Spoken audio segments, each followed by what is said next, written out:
तो बच्चों आज मैं आपको सिखाने जा रहा हूँ सुपरपोजिशन प्रिंसिपल। बच्चों वेव ऑप्टिक्स में हम लोगों ने बहुत सारी चीज़ें सीख रखी हैं, जैसे वेव फ्रंट, हाइजन प्रिंसिपल। अब आते हैं थोड़ा सा और आगे, तो हम लोग ये सीखेंगे किस तरीके से दो वेव्स या दो से ज़्यादा वेव्स एक दूसरे से सुपरिम्पोज करेंगी। सुपरिम्पोज करने का मतलब ये है कि एक दूसरे को ओवरलैप करेंगी। बच्चों यहाँ पर ना कितनी भी पॉसिबल वेव्स हो सकती हैं किसी भी मीडियम में, लेकिन किसी भी इंस्टेंट पर आपको चेक करना रहेगा। मतलब किसी भी गिवन इंस्टेंट पर अगर ढेर सारी आपके पास नंबर ऑफ वेव्स हैं किसी मीडियम में, तो वहां पर आपके पास अगर ये सुपरपोज कर रही होंगी तो सुपरपोजिशन प्रिंसिपल हमें ये कहता है कि रिजल्टेंट डिस्प्लेसमेंट हमें किस तरीके से मिलेगा। तो रिजल्टेंट डिस्प्लेसमेंट निकालने के लिए हमें ये पता है that is vector sum of all individual displacement at that moment. यानी उस इंस्टेंट पर जितनी भी वेव्स हैं सभी का के डिस्प्लेसमेंट का क्या करेंगे, वेक्टर सम। वेक्टर सम करने से जो हमें नेट डिस्प्लेसमेंट मिलेगा उसी को हम लोग बोलेंगे रिजल्टेंट डिस्प्लेसमेंट। यही है आपका सुपरपोजिशन प्रिंसिपल। जैसे सपोज करो मैं यहां पर कोई भी सिर्फ दो वेव से पहले काम चलाता हूं। सपोज करो मेरे पास कितनी वेव है, दो, और दोनों के दोनों ना सेम सोर्स से सेम तरीके से निकल रही है। तो सपोज करो कि मैंने ये एक वेव को कुछ ऐसे रिप्रेजेंट कर रखा है, ये एक वेव है, ठीक है, और कोई दूसरी वेव भी जा रही है, वो कुछ इस तरीके से जा रही है।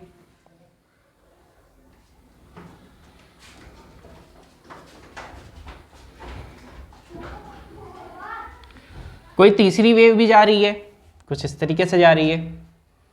मैंने दो बोला था, दो से ज्यादा भी ले सकते हैं, जितना भी आपका मन करे उतना ले सकते हैं, क्योंकि मैंने ये बोला कि that is number of waves ना, जितनी भी पॉसिबल नंबर में आप लेना चाहें। तो उस कंडीशन में होगा क्या, यहां पर मैंने सिर्फ कितने ले लिए हैं, अभी 3 वेव्स, ठीक है ना।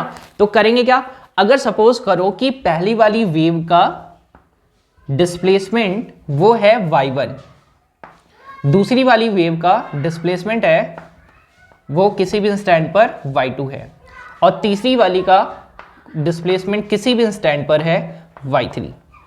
तो कहा क्या जाएगा एज पर superposition principle, that is net displacement या फिर resultant displacement is given as vector sum of all individual displacements. ठीक है, जितनी भी है सारी की सारी वेव का डिस्प्लेसमेंट हम कैसे निकाल सकते हैं, इंडिविजुअल जो डिस्प्लेसमेंट्स हैं इनका क्या कर सकते हैं, वेक्टर सम। ठीक, अभी तो मैंने कितनी वेव्स ले ली थी, 3। अब अगर मुझे ये बताना हो, जैसे देखो यहां पर ना मैं यहीं पर आपसे डिस्कशन कर देता हूं। जैसे सपोज करूं कि आपके पास दो सोर्सेस है और दोनों सोर्सेस का आपके पास फेज फ्रीक्वेंसी क्या है, कांस्टेंट है। दोनों दो सोर्स हैं और दोनों का फ्रीक्वेंसी क्या है, कांस्टेंट। वेवलेंथ भी सेम मान सकते हैं आप, और दोनों के बीच का ना फेज डिफरेंस यानी जितने जहां से वो स्टार्ट ले रहा है वहीं से दूसरा भी स्टार्ट ले रहा है, या फिर कुछ कांस्टेंट फेज हो कि कुछ स्पेसिफिक डिस्टेंस से दूसरी वेव शुरू हो रही हो, तो होगा क्या, उस इंस्टेंट पर आपके पास सपोज करो मैंने अब ले लिया है कितनी वेव्स, 2। एक वेव ये रही और एक वेव ये रही इसके ऊपर। तो होगा क्या, इसका नेट डिस्प्लेसमेंट यानी ये दोनों वेव मिलकर क्या हो जाएंगी, एक बड़ी वेव बना लेंगी, और ये वेव क्या कही जाएगी, रिजल्टेंट वेव। यानी दो छोटी छोटी वेव मिलकर बड़ी वेव बना लेंगी। ठीक है, दिस इज सुपरपोजिशन प्रिंसिपल। अगर आप सपोज करो कि वेव कुछ इस तरीके से मिल जाए, एक वेव ये जा रही है और एक वेव ये जा रही है, और सपोज करो कि दोनों का एम्पलीट्यूड क्या है, बराबर बराबर। एम्पलीट्यूड का मतलब होता है maximum displacement from the mean position. Mean position से जितना ऊपर है इसी को बोलते हैं एम्पलीट्यूड, और हम लोग डिस्प्लेसमेंट भी बोला करते हैं। तो maximum displacement from the mean position that is known as amplitude. इनका एम्पलीट्यूड और इनका एम्पलीट्यूड अगर लेट करो कि ये बराबर बराबर है, तो आपके पास रिजल्टेंट वेव कैसे मिलेगी, वेव मिलेगी क्या, बिल्कुल भी नहीं। देखो यहां पर क्या है, दो वेव छोटी छोटी मिलकर बड़ी वेव मिलकर बना रही थी। यहां पर दो वेव दोनों की आप ऐसा बोले कि एम्पलीट्यूड सेम है, तो उस कंडीशन पर ये दोनों क्या करेंगे, एक दूसरे के इफेक्ट को कैंसिल कर देंगी। यानी यहां पर जो सुपरपोजिशन होगा, इस सुपरपोजिशन को हम लोग बोलेंगे कंस्ट्रक्टिव सुपरपोजिशन।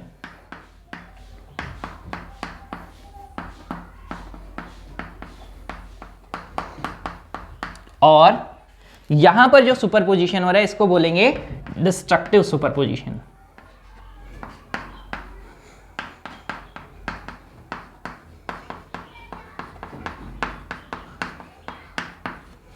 ठीक है, position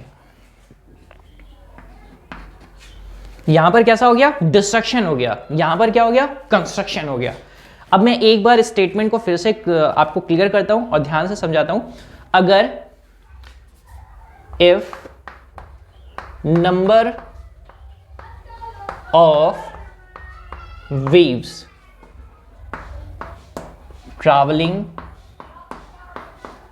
traveling in any medium, then as per superposition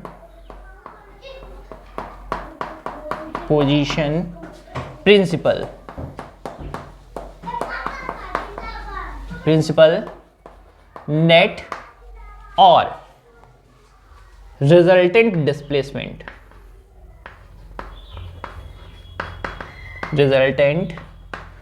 displacement of wave at any instant is given as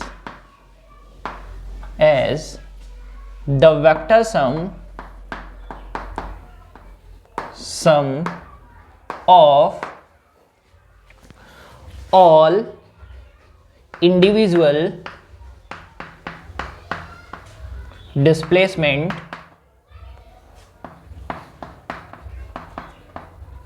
of waves। ठीक है, that is given as y is equal to vector y equal to vector y1 plus vector y2 plus vector y3। बच्चों ये है आपका छोटा सा superposition principle. Logic एकदम clear रखेंगे कि यहां पर अगर छोटे छोटे डिस्प्लेसमेंट है तो वो मिलकर बड़े बन जाएंगे, और अगर आपके पास कोई दो वेव्स कुछ इस तरीके से चले कि एक वेव कुछ इस तरीके से चल रही है और कुछ दूसरी इस तरीके से चल रही है, तो दोनों एक दूसरे के इफेक्ट को क्या करेंगे, कैंसिल आउट कर देंगे, और वहां पर आपके पास हो जाएगा डिस्ट्रक्टिव सुपरपोजिशन। यहां पर जब भी दो वेव्स कुछ इस तरीके से मिलेंगी, दोनों क्या रहेगा एक साइड, तो आपके पास मिलेगी बड़ी वेव, इसको बोलेंगे कंस्ट्रक्टिव सुपरपोजिशन। ठीक है, लॉजिक समझ में आएगा। तो बच्चों मैं उम्मीद करूंगा कि आपको ये छोटा सा topic that is superposition principle अच्छे तरीके से आया है। ठीक है, अब बच्चों हम लोग सीखने जा रहे हैं इंटरफेरेंस। ठीक, इस चैप्टर का सबसे इंटरेस्टिंग टॉपिक और आपके लिए भी अच्छा रहेगा।